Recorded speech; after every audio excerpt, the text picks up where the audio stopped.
নমস্কার বন্ধুরা, আমার চ্যানেলে এবং আমার ফেসবুক প্রোফাইলে সবাইকে স্বাগত। যারা যারা এখনও ইউটিউবে যারা দেখো আমার ভিডিও সাবস্ক্রাইব করোনি, তাদের বলছি প্লিজ সাবস্ক্রাইব করে দেবে। আর যারা ফেসবুকে দেখো আমার ভিডিও, তাদের বলছি প্লিজ ফলোটা অবশ্যই করে যাবে। তোমাদের একটা ফলো এবং একটা সাবস্ক্রাইব আমার জীবনের লক্ষ্য হয়ে দাঁড়াতে পারে। ধন্যবাদ। আচ্ছা, গল্পটি শুরু করছি। 14 বছরের মেয়েকে পালিয়ে বিয়ে করেছিস, কম করে 10 বছরের জেল তো হবেই তোর। স্যার, আমি আয়েশাকে অনেক ভালোবাসি, এই জন্য এমনটা করেছিলাম স্যার। আমাকে ক্ষমা করে দিন প্লিজ। আমি ক্ষমা করার কেউ না। তোর আয়েশা নিজেই যদি এসে বলে স্যার ওকে ছেড়ে দিন, আমরা দুজনে সংসার করে খাবো, তবেই আমি ছাড়তে পারি। কিন্তু ওর বাবা মা তো ওকে আটকিয়ে রেখেছে, সেখানেও কি করে আসবে স্যার? সেটা তো আমি জানি না কিভাবে আসবে, কিন্তু ভেবে দেখ, এছাড়া তোর কোনো উপায় নেই। কথাটি শেষ হতে না হতে আয়েশা সেখানে এসে উপস্থিত হয়, যা দেখে সবাই বেশ আশ্চর্য হয়। ছেলেটি বলে, আয়েশা তুমি এখানে?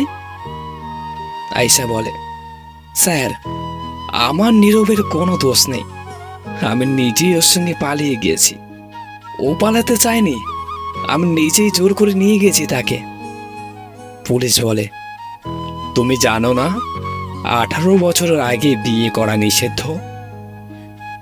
মেয়েটি বলে, স্যার, উপায় ছিল না, আমার বাবা মা অন্যখানে বিয়ে ঠিক করেছিল, এই জন্য পালিয়ে গিয়েছি। প্লিজ স্যার, আমার নীরবকে মুক্ত করে দিন। পুলিশ বলে, ও আচ্ছা, বুঝলাম।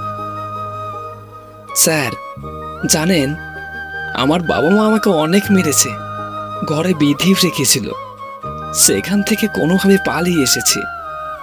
পুলিশ বলে, এখন তুমি কি চাও? আমি চাই আমার নীরব মুক্তি পাক, আমরা দুজনে দূর অজানা স্থানে গিয়ে সুখে নীর বাঁধব।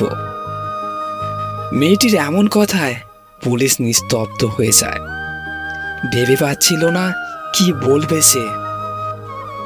স্যার, প্লিজ আমাকে মুক্ত করে দিন, আমাদের একসঙ্গে থাকার একটি সুযোগ করে দিন।